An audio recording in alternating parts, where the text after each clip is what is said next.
अहम खबर आपको देंगे। ईद के मौके पर वज़ीर आज़म शहबाज शरीफ के सियासी रहनुमाओं से राबते हुए हैं। वज़ीर आज़म शहबाज शरीफ का साबिक चेयरमैन सेनेट सादिक सिंजरानी को टेलीफोन। वज़ीर आज़म ने सादिक सिंजरानी को ईद उल अज़हा की मुबारकबाद दी है।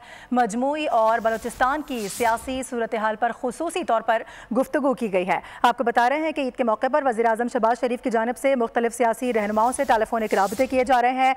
वज़ीर आज़म शहबाज शरीफ ने साबिक चेयरमैन सेनेट सादिक सिंजरानी को टेलीफोन किया है। वज़ीर आज़म ने सादिक सिंजरानी को ईद उल अज़हा की मुबारकबाद भी दी है और साथ ही मजमूई और बलूचिस्तान की सियासी सूरत हाल पर गुफ्तगू भी की गई है। ईद का मौका है, वज़ीर आज़म शहबाज शरीफ की जानिब से मुख्तलिफ सियासी रहनुमाओं को राबते किए जा रहे हैं। टेलीफोनिक राबतों का सिलसिला जारी है, जिस पर वज़ीर आज़म शहबाज शरीफ उन सियासी रहनुमाओं को ईद उल अज़हा की मुबारकबाद भी दे रहे हैं और साथ ही साथ जो मुल्क की मजमूई सूरत हाल है बिलखुसूस बलूचिस्तान के हवाले से और मुख्तलिफ सूबों के हवाले से गुफ्तगू भी की जा रही है।